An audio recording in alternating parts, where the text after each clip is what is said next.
우리 아들들이 또는 내 손주 자녀들이 우리 청년부에서도 군대를 가게 됩니다. 군대에 가면은 주로 훈련을 많이 받습니다. 왜냐, 군인들의 주 업무는 나라를 지키는 것이 때문이죠. 그런데 그렇다고 군대에서 매일마다 훈련을 하지는 않습니다.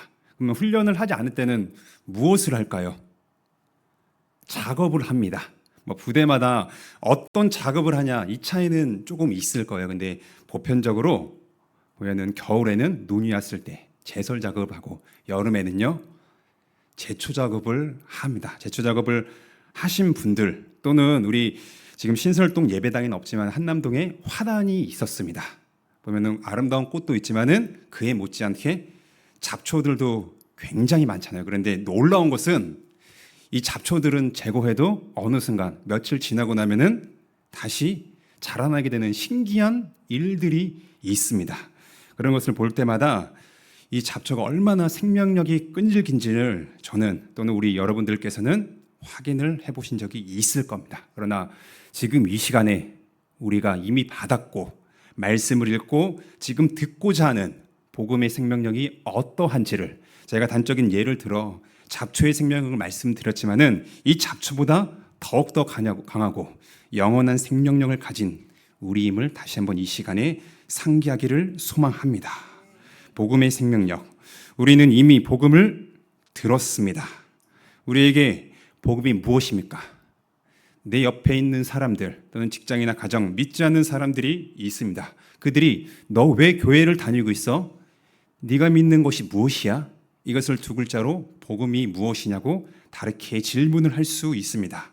우리는요, 누군가가 이 질문을 하기 전에 항상 우리는 이것을 간직하고 있어야 됩니다. 사도 베드로가 베드로전서에서 우리에게 그렇게 얘기를 했어요. 권면합니다. 너희 마음에 그리스도를 주로 삼아 거룩하게 하고 너희 속에 있는 소망에 관한 이유를 묻는 자에게는 대답할 것을 항상 준비하되 온유와 두려움으로 하고. 이렇게 베드로는 이 당시의 수진자들뿐만 아니라 오늘을 살고 있는 우리 복음을 소유한 자들에게도 우리가 믿고 있는 바가 무엇인지, 우리가 소망을 가지고 있는 것이 무엇인지를 항상 준비하라고 얘기하고 있습니다. 온유와 두려움을 맞이죠. 복음이란 무엇입니까? 우리가 너무나 잘 알아요. 많이 들었습니다. 복음은 다른 것이 아니라 오늘 본문에 비추어 보면은 복음은 예수 그리스도로 이해할 수 있습니다. 12절에 보면은 바울은 복음 전파 때문에 자신이 매입을 당했다라고 얘기합니다. 그리고 17절에서도 어떻게 합니까? 바울을 시기하고 질때천 자들이 예수님을 전할 때 순수하지 못하게 다툼으로 그리스도를 전파한다고 17절에서 그렇게 얘기하고 있습니다. 그래서 이것을, 복음을 전한다는 것은 바로 예수 그리스도를 전하는 것입니다. 이런 의미로 예수 그리스도가 곧 복음이라고 이야기를 할 수 있습니다. 그래서 우리가 복음을 전한다, 복음을 믿는다, 이것은요 예수님을 전하는 것이다, 예수님을 믿는 것이다 라고 우리는 말할 수가 있습니다. 사람들은요 흔히 그 교회를 얘기할 때 복음을 얘기하기 전에 야, 우리 교회 건물 이래, 또는 우리 교회에 이러한 시설들이 있어, 또는 우리 교회에 이러이러한 프로그램이 있어, 아니면은 야, 우리 목사님은 다른 분들과는 달리 설교가 너무나 좋아, 인품이 너무 좋아, 이렇게 교회 건물, 시설, 프로그램, 목사 한 개인을 전합니다. 오늘날에 이런 모습이 우리 주변에 보면은 분명히 있습니다. 물론 이것 자체가 나쁜 건 아니에요. 왜냐, 오늘날 우리가 사는 시대 결코 과거에 비해 우리가 믿는 기독교 복음이 환대받고 있는 시대는 아니기 때문에, 또한 안타깝게도 소수의 몇몇 분들이 성도님들이 기대하는 것보다는 좀 부족한 모습을 보였기 때문에 믿지 않는 사람들은 어떤 한 목사나 사람에 대해서 신뢰하지 않는 경우도 있습니다. 그래서 우리는 야, 우리 교회 좋다, 우리 목사님 좋다 얘기를 할 수 있습니다. 하지만은 우리가 이렇게 교회나 목사로 시작을 한다고 해도 우리는 결국 예수 그리스도로 이어져야 합니다. 한 교회나 한 목사가 그 당사자에게 구원을 결국 주는 것이 아닙니다. 시작은 우리 교회, 우리 목사님 좋아 얘기할 수 있지만 우리는 시작은 될 수 있어도 과정과 결론은, 즉 복음을 주시는 복음이신 예수님으로 이어져야 합니다. 우리 주님을 전해야 되죠. 근데 우리가 예수님을 전할 때 모두가 좋아하지 않습니다. 환대를 하지 않습니다. 때로는 우리는 내가 예상하지 못한 어려움을 만나기도 합니다. 세상 모든 사람들에게 예수님이 복음으로 들리지 않기도 합니다. 우리가 이것을 오늘도 경험하셨을 거예요. 또는 오늘 수요전도를 참여하지 못하신 분들은 과거에 내 지인에게, 내 사랑하는 가족에게 예수님을 전했습니다. 그러나 그 복음을 듣고 받아들인 사람도 있었지만은 안타깝게도 그것을 거절하는 사람도 있습니다. 우리의 경험에 있어서는요, 내가 전한 복음, 내가 믿고 따르는 복음을 듣는 당사자는 거절하기도 합니다. 또는 냉소적인 반응을 보입니다. 여기에 더 나아가 심지어 비난까지 하기도 합니다. 이러한 경험들이 우리에게 있으면은 우리는 어떻게 될까요? 매이게 됩니다. 어떻게 매이게 돼요? 사도 바울은 외적으로 신체가 매이게 되었다고 하면요, 그런 경험을 한 사람들, 거절, 냉소, 비난 등 복음으로 말미암아 내가 창피를 당했다, 뭔가 거절당했다, 이런 경험이 있으면은 그 사람은 내적으로 매이게 됩니다. 두려움이 와요. 내가 과연 이 사람에게, 알지도 못하는 사람에게, 아니면 내가 사랑하지만은 전에 한번 전했었는데 반응이 없었어, 얘기하지 마, 이런 부정적인 반응이 있습니다. 그러면요, 우리는 내적으로 두려워하게 되고 매이게 되는 것입니다. 예수님을 전하고 싶지 않은 마음이 우리 안에서 조금씩 싹트게 될 수도 있어요. 근데 본문의 바울은 어떤 경험을 했습니까? 내적으로 매이지는 않았습니다. 그는 외적으로 자신의 육체가 자유롭지 않고 감옥에 매인 신세가 되었습니다. 이 사실, 바울이 감옥에 갇힌 이 사실을요, 바울을 추종하고 믿고 따르던 사람들뿐만 아니라 바울을 믿지 않은 불신자들도 이 사실을 모두 알고 있었습니다. 신자나 불신자나 바울이 예수님을 전함으로 말미암아 매인 신세가 되었다는 것을 모두가 알고 있었어요. 그런데 중요한 것은요, 놀라운 일이 이때 벌어진 것입니다. 바울이 복음을 전함으로 감옥에 갇히게 되었습니다. 그러면 이제 바울은 어떻게 될까요? 그 전처럼 자유롭게 예수는 그리스도이시다, 예수는 구주이시다라고 담대하게 복음을 전파하지 못하게 됩니다. 이런 상황이 왔어요. 그러나 복음은 어떻게 되었습니까? 놀랍게도 바울은 매어 있었어요. 움직이지 못했습니다. 하지만은 복음 전파는 진전하고 있었습니다. 조금씩 나아가고 있었습니다.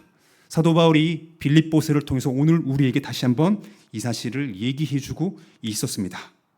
바울의 어려움이 오히려 복음을 전파하는데 진전이 되었다는 사실을 바울은 그렇게 우리에게 고백을 하고 있습니다.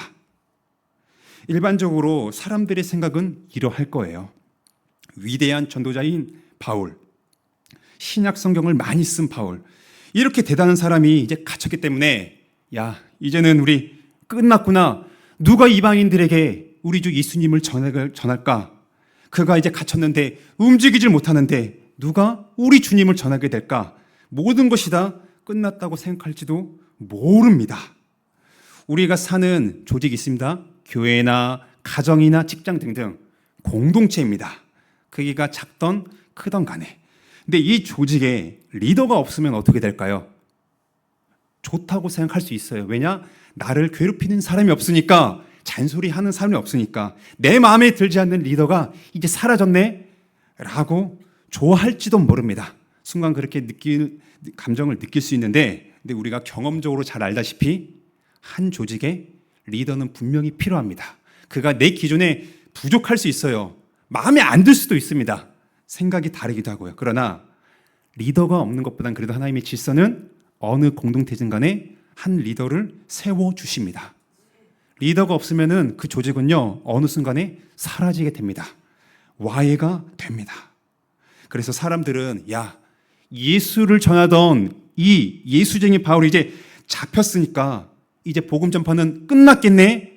이제 우리가 듣기 싫었던 이 예수를 전하는 사람이 없겠네. 바울을 따라다니는 사람들, 이 교회는 이제 사라지겠네. 그렇게 생각을 했을지도 모릅니다. 불신자들은 이것을 좋아했을지도 몰라요. 심지어 신자라고 해도 바울을 통해서 복음을 듣고 세워진 교회라고 할지라도 나에게 복음을 들려주었던 이 위대한 사도가 이제 갇혔기 때문에 몸이 메인 신세가 되었기 때문에 이제 우리는 어떻게 하나? 이제 우리는 끝난 건가? 이렇게 생각을 했을지도 모릅니다. 바울은 분명히 움직이지 못했어요. 자유롭지 못했습니다. 끝난 것 같았어요. 하지만 하나님은 여전히 살아 계십니다. 살아 계시며 일하고 계셨습니다. 전도자는 갇혔어도 주 예수 그리스도의 복음은 계속해서 앞으로 나가고 있었습니다. 어떻게 이렇게 나아갈 수가 있을까요? 이 복음이 전파되는 데 있어서 그 주체는 누구실까요? 모두가 끝났다고 생각했을 때 이것은 사람의 생각일 뿐이었습니다. 하나님은 계속해서 자신의 계획에 따라 복음을 조금씩 한 걸음씩 전진케 하셨습니다. 바울의 그의 발걸음은 비록 멈췄습니다.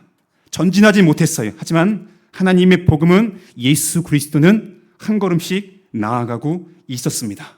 우리는요, 복음을 전할 때 이것을 기억을 해야 돼요. 비록 내가 과거에 아픔이 있습니다. 복음을 전했는데 창피를 당했어요. 무언을 줍니다. 무시를 합니다. 그렇게 내적으로 매일지라도 그런 순간이 온다 할지라도 내가 전한 복음, 받은 복음, 우리가 전하는 복음은 결코 매이지 않는다라는 이 사실을 우리는 이 시간에 다시 한번 기억을 해야 됩니다. 왜냐, 하나님께서는 우리가 전한 그 복음으로 말미암아 우리가 눈으로 그것을 보지 못할 뿐이지 하나님은 지금도 일하시고 계시기 때문입니다. 바울이 이렇게 갇혔을 때 하나님은 일하셨습니다. 주체가 되어 움직이셨는데 누굴 통해서 일하셨을까요? 14절에 그렇게 잘 얘기해 주고 있습니다. 바울의 형제였던 다수가 몇 명인지는 모릅니다. 바울이 이제 갇혔기 때문에 바울의 동역자들은 움츠러들지 않았습니다. 오히려 우리 대장이 갇혔으니까 야, 우리도 이제 가만히 있자. 움직였다가는 우리도 이제 끝장난다 라고 겁먹을 수 있는데 오히려 이들은요, 놀랍게도요, 바울이 갇혔는데도 불구하고 형제 중 신자들 많은 분들이 예수 그리스도, 즉 복음 전파에 힘쓰고 있었습니다. 주 안에서 신뢰함으로 그들은 사람을 두려워하지 않고 당당하게 나아갈 수가 있었습니다. 왜 이 형제들, 우리와 같은 복음을 들은 자들이 이렇게 담대하게 나아갈 수가 있었을까요? 어떻게 이들은 이렇게 담대함을 가질 수 있었을까요?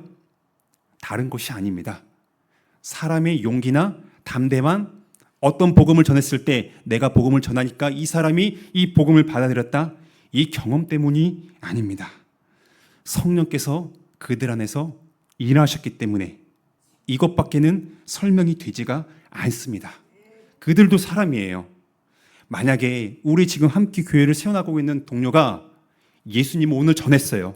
이 신설동역에서 전했는데 경찰이 잡아갔습니다. 그럼 우리는 어떻게 생각할까요? 두려워요. 나도 전했는데 다음 주에 나 안 나가야겠다. 우리 안에 그런 마음이 없을까요? 저도 아마 그럴 겁니다. 위축이 될 거예요. 동료가 어려운 일을 겪으면요, 자연스럽게 겁먹을 수밖에 없습니다. 근데 그럴 때 성령께서는 이들에게 두려움이 아니라 담대함과 용기를 허락하여 주셨습니다. 예수님께서 제자들에게 하셨던 말씀이 이루어진 거죠. 마태복음 10장 18절과 20절을 읽어보면 그런 내용이 나옵니다. 예수님께서 12제자를 파송하실 때 하신 말씀이시죠. 너희가 나로 인하여 말미암아 총독들과 종교 지도자들에게 끌려가게 될 거야. 그런데 그때 걱정하지 마. 왜? 너희가 그들이 대적할 수 없는 언병과 대꾸를 하게 될 거야. 왜요? 예수님의 제자들이 용기가 많았기 때문에요? 결코 아닙니다. 성령 하나님께서 그들을 통해서 말씀하시기 때문에 제자들은 그렇게 하게 될 거라고 예수님이 이미 말씀하셨습니다. 그래서 본문에 등장하는 바울의 형제 중 다수가 담대하게 복음을 전파할 수 있었던 이유는요, 다른 것이 아니에요. 그들 안에 계신, 그들과 함께 계신 성령께서 그들의 입술을 통해서 비록 바울의 발걸음은 멈췄을지라도 예수 그리스도의 복음은 그들의 입술과 삶을 통해서 담대하게 한 걸음씩 전진하고 있었습니다. 우리가 오늘날 이 시간에도 복음을 전할 수 있는 이유는요, 다른 것이 아닙니다. 나의 말빨이나 신념이 결코 아니에요. 하나님을 신뢰하기 때문에 우리 안에 계신 성령께서 우리에게 그런 소욕을 주시고 나아갈 수 있도록 이끌어 주시기 때문에 우리는 때로는 내가 내적으로 매일지라 할지라도 내가 믿는 복음, 예수님을 전하기 위해서 그렇게 그런 갈망을 가지고 나아갑니다. 비록 한 사람, 이 바울이 복음을 전하지 못하는 신세가 되었음에도 불구하고 예수 그리스도의 복음은요, 결코 매일 수가 없습니다. 세상은 지금도 복음 전도자들을 매이게 할 수 있습니다. 우리 주변에 보면은 있잖아요. 자유가 없는 그런 종교의 자유나 기독교를 박해하는 국가를 보면은 예수님을 전할 때 우리가 종종 안타깝게도 어떤 소식을 듣습니까? 그들이 감금되거나 구금되는 등 뭔가 제약을 받게 됩니다. 하지만 예수 그리스도 복음은요, 결코 매이지가 않습니다. 계속해서 한 걸음씩 지금도 나아가고 있습니다. 세상에 이렇게 복음 전도자를 매이게 할 수 있어도 하나님의 복음 전파는 계속되었어요. 어떻게 해요? 사도 바울 당시는 우리는 초대교회라고 이해를 할 수가 있습니다. 우리가 잘 알다시피 이 초대교회 때 로마가 지배하고 있었죠. 로마는 결코 우리 기독교에 우호적이지 않았습니다. 핍박을 많이 했어요. 물론 하나님의 섭리 가운데 나중에 로마가 기독교를, 우리가 믿는 예수님을 인정하고 국교로 선포했지만은 그 전까지는 우리 믿음의 선배들은 외적으로 내적으로 핍박을 받고 있었습니다. 로마라는 대제국에 비하면은 우리 믿음의 선배들은 결코 세력이 크지가 않았어요. 힘도 없었습니다. 싸움도 못했어요. 오히려 이 로마라는 나라가 무기도 갖고 있었습니다. 거대한 제국이었기 때문에 사실 계란으로 바위치기였습니다. 그러나 역사는 무엇을 얘기하고 있습니까? 누가 결국 살아남았나요? 그 영원할 것 같았던 로마 제국은 사라져 버렸습니다. 서로마 멸망했죠. 동로마 멸망했습니다. 그러나 주님의 몸된 교회는요, 어떻게 됐습니까? 예수 그리스도의 영원한 복음은요, 뭔가 점진적인 느린 것 같이 안 가는 것 같이 보이지만 하나님께서는 복음 전도자를 사용하셔서 그 로마보다 더 큰 세계를 차지하고 지금도 예수 그리스도를 믿는 하나님의 백성들, 주님의 몸된 교회를 세워주셨습니다. 이 얘기가 지금 너무나 먼 것 같나요? 우리나라 한번 역사를 한번 돌아봅시다. 우리 한국 교회사를 봤을 때 항상 편안하지 않았습니다. 저는 감사하게도 전쟁이나 일제시대를 겪지 않았습니다. 그러나 우리 믿음의 한국 선배들 어떠했습니까? 일제시대나 6.25 때 예수님을 잘 믿을 수 있었을까요? 결코 아니었습니다. 수많은 어려움이 있었어요. 때로는 예수를 믿기 때문에 순교도 하는 그런 믿음의 선배들이 있었습니다. 하지만 결국 누가 살아남았습니까? 예수님의 복음은요, 많은 핍박을 받았다 할지라도 그 생명은 결코 꺼지지 않았습니다. 지금도 전파되었고 우리가 이 복음을 들었기 때문에 우리 안에 지금 복음이 소유되고 있고 우리가 그렇게 복음을 듣게 된 것입니다. 이 복음의 생명이 선배들로부터 우리에게 지금 왔습니다.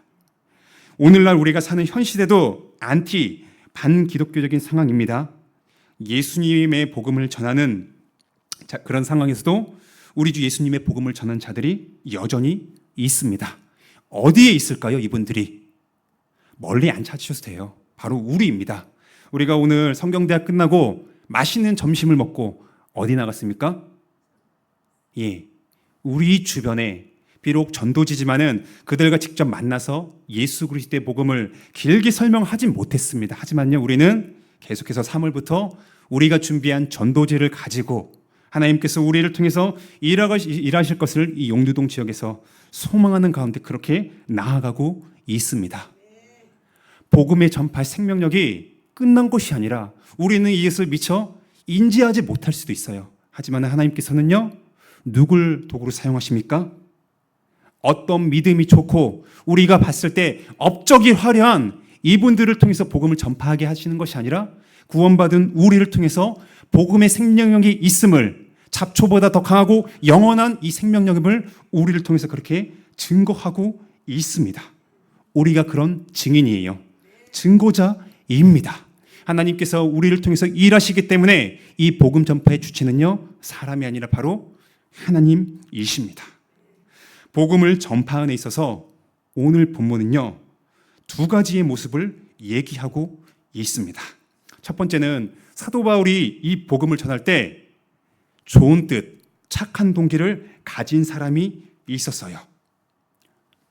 16절에 보면 그렇게 얘기하고 있습니다. 그들은 바울이 복음 전파자임을 알고 사랑으로 이렇게 바울을 돕고자 합니다.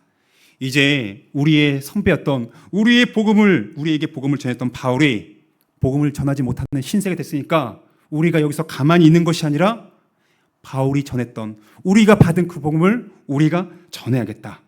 하나님과 바울을 사랑하는 마음으로 예수님을 전하는 자들이 있었습니다. 복음을 전하는 자들은요, 아무나 하는 것이 아닙니다. 16절에서 무엇을 얘기하고 있습니까? 사도 바울을 얘기하고 있지만요, 하나님께서 복음 전도자를 세워주시는 겁니다. 그래서 우리가 예수님을 전할 때 모든 사람들이 전하는 것이 아니라 하나님이 우리를 복음을 전하는 자들로 세워주셨구나 라는 우리는 자부심과 우리 안에 감사함이 있어야 되는 것입니다. 우리가 예수 그리스도의 복음을 전할 자들이면 아무나 되는 것이 아니기 때문에 하나님이 우리를 비록 부족하고 말도 잘 못합니다. 지식도 부족해요. 하지만은 하나님이 나를 세워주셨다라는 이 사실, 이 자부심을 우리는요, 오늘 이 시간에 다시 한번 상기하며 가져야 됩니다. 이렇게 사도 바울 주변에는요, 착한 동기로 좋은 뜻으로 사도 바울을 대신해서 예수님의 복음을 전하는 자들이 있었습니다. 하나님은 이렇게 하나님께서 일하시는 방식이 있어서요, 어느 한 사람에만 초점을 맞춰서 일하게 하시는 것이 아닙니다. 사도 바울은 분명 누구나 인정할 정도로 교회 역사상에 있어서 위대한 전도자 중 한 명입니다. 하지만 본문을 통해서 보면은요, 바울뿐만 아니라 선한 동기로 바울을 사랑하기 때문에 하나님의 영광의 복음을 위하여 바울이 이제 못 움직이기 때문에 우리가 바울을 대신해서 복음을 전하자, 이런 사람들이 있었습니다.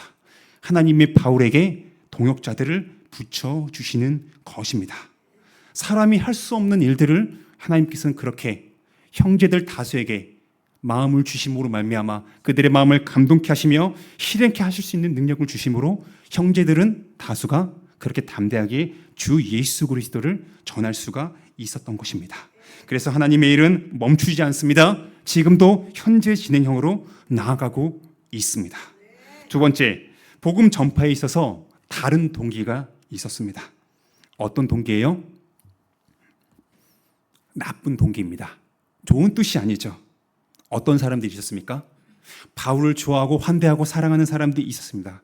하지만 본문은 놀랍게도요, 그와 정반대되는 사람들이 있습니다.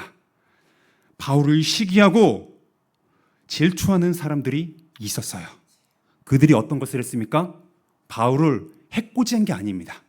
오히려 놀랍게도 이들은 바울에게 시기와 질투를 가져서 투기와 분쟁으로 내가 복음을 전하면은, 예수님을 전하면은 이 감옥에 있는 바울이 더 힘들겠지, 로마 사람들이 더 창 몇 번 찌르겠지, 책짓질 하겠지, 이렇게 오해를 했던 것 같습니다.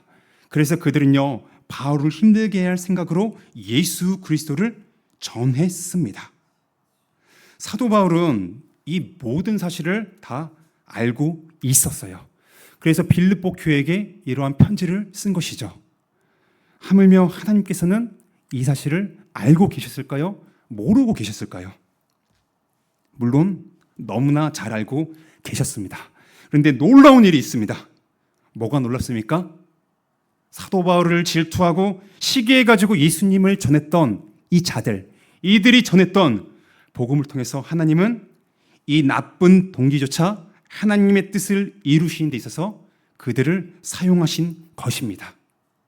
그렇다고 우리가 오늘 본문을 잘못 이해해가지고, 야, 그러면 우리가 나쁜 짓을 하자, 하나님은 어떻게든 나의 악한 것을, 우리의 악한 것을 좋은 것으로, 선으로 바꿔주실 거야, 그렇게 극단적으로 빠질 수가 있습니다. 하지만 우리가 혹시나 이런 생각을 가졌다면요, 하나님께서는 결코 기뻐하지 않으십니다. 사도 바울 당시에 로마서에서 그런 사람들이 있었던 것 같아요. 그래서 사도 바울이 그렇게 얘기합니다. 로마서 3장 6절에서 그러면 이 사람들 선을 이루기 위해서 악을 행하자라는 사람들이 있을 때 사도 바울은 그들은요, 아니야, 너희가 틀렸어, 그것은 잘못된 거라고 정죄를 하게 됩니다. 그래서 우리는 이 사도 바울을 시기하고 질투해가지고 잘못된 동기로 비록 복음을 전했지만은 하나님이 능력이 많으시며 지혜가 크신 하나님이 악을 선으로 바꿔주시기 때문에 우리도 교회를 세움에 있어서 어떤 일을 함에 있어서 내가 하나님 보시기에 악한 행동을 하면은 안 됩니다. 하나님께서 그것을 결코 기뻐하지 않으십니다. 그래서 우리가 이런 본문을 통해서 무엇을 이해해야 되냐? 사람의 입장에서는 너무나 이해가 안 됩니다. 그러나 하나님은요, 우리의 생각을 초월해 계십니다. 더 뛰어넘으세요. 그리고 이런 것들을 보면은 하나님의 지혜가 어떠한지를 우리는 너무나 잘 알 수가 있습니다. 어떻게 나쁜 뜻을 가지고 나쁜 동기를 가지고 복음을 전한 그것을 통해서 하나님의 아들 예수 그리스도가 담대하게 전파지는데 그렇게 악을 선으로 바꿀 수 있을까요? 사도 바울이 이것을 의도했거나 그가 행한 것이 아닙니다. 하나님께서 그들의 악한 동기를 알지만은 그들의 목적, 의도와는 달리 하나님의 선을 이루시는데 그들을 그렇게 사용하신 것입니다. 사람은 복음의 생명력을 막지 못합니다. 그뿐만 아니라 비록 잘못된 동기라 할지라도 하나님은 이것을 선으로 바꾸셔서 복음의 생명력이 어떠한지를 우리에게 다시 한번 들려주시면서 말씀하여 주고 계십니다. 여기 있는 우리, 예수 그리스도를 구주로 믿는 우리는요, 이미 이 복음을 소유한 자들입니다. 다른 말로 하면요, 이 생명력을 우리는 이미 가지고 있습니다. 나의 관점, 나의 경험으로 우리의 시야를 가두어 두지 맙시다. 우리의 시야를 확장해서 하나님의 관점에서 바라봅시다. 하나님의 복음은요, 예수님의 그 말씀에 따라 온 세상에 반드시 전파될 것입니다. 이 복음을 누가 전해야 될까요? 누가 그 도구로 사용되어져야 될까요? 다른 사람이 아니에요. 바로 우리입니다. 다만 우리는 그저 복음의 생명력의 주체가 하나님이심을 기억합시다. 우리는 그 도구로서 그저 맡은 역할에 충실합시다. 이제 마지막으로 이 복음 전파에 있어서 우리가 예수님을 전한다고 했을 때 주로 어디를 생각하십니까? 혹시 교회 밖에서만 내가 예수님을 전해야 된다 이런 생각을 하진 않으십니까? 물론 우리는요, 오늘처럼 교회 밖에서 복음을 전해야 됩니다. 하지만요, 동시에 우리는 교회 안에서도 복음을 다시금 전해야 합니다. 왜냐? 우리 교회 안에는 아직 교회에 들어온 지 얼마 안 되신 초신자 분들도 분명히 계십니다. 뿐만 아니라 우리가 계속 기도하고 있는 다음 세대들, 그들도 복음을 들어야 됩니다. 예수 그리스도를 들어야만이 믿음이 생기기 때문입니다. 우리가 이것을 기억합시다. 그래서 교회 안에서도 우리가 복음을 전파해야 한다는 것, 우리가 듣는 설교, 지금도 배우고 있는 성경대학 이것이 다 복음과 연관되어 있습니다. 그리고 우리가 이렇게 영의 양식을 잘 섭취했을 때 내가 믿는 하나님, 내가 전파하고자 하는 예수 그리스도로 더 아이들이 듣기 쉽게, 아직 교회에 온 지 얼마 안 된 성도님들께 내가 믿고 확신하는 그 복음을 성령을 의지하는 가운데 담대하게 전할 수가 있는 것입니다. 복음을 들어야 할 대상 밖에만 있는 것이 아닙니다. 우리 안에도 있다라는 것을 우리는 이 시간에 다시 한번 기억합시다. 복음 전파가 예수님을 전한다는 것이요, 우리의 경험사고로도 내가 전했습니다. 지금 우리 여기 계신 성도님들, 과거에나 주일학교 교사 10년, 20년 다 해봤어. 이런 분들 계십니다. 그런데 내가 이렇게 열심히 섬겼습니다. 내가 기대하는 것, 생각했던 것과 동일하게 아이들이 믿음이 성장을 했나요? 나의 기대하는 다른 모습을 우리는 경험을 하셨을 것입니다. 그래서 우리가 좌절하거나 낙심하는 것이 아니라 비록 복음 전파가 우리의 시선에서는요, 실패인 것처럼 너무나 더디기 때문에 안 된다, 나는 실패자구나 낙담할 수가 있습니다. 육체의 성장은 금방금방 자라나요. 우리 아이들만 봐도 1년과 작년과 올해 육체가 금방금방 성장하더라고요. 그런데 영적인 성장은 육체의 성장과는 달리 우리의 기대와는 달리 너무나 더딘 것 같습니다. 나의 시선 경험으로 바라보지 맙시다. 복음의 생명력은요, 우리의 환경, 생각을 뚫고 계속해서 앞으로 전진해 나갈 것입니다. 우리가 이 사실을 기억하며 하나님이 지금도 일하고 계신다는 사실을, 우리가 복음을 소유한 자로서 복음의 생명력을 전파하는 그 도구임을 기억하면서 우리에게 맡겨진 사명을 잘 감당하는 지금도 사랑받는 우리 주님의 백성 되기를 주님의 이름으로 축원합니다. 같이 우리 이 시간에 함께 기도합시다.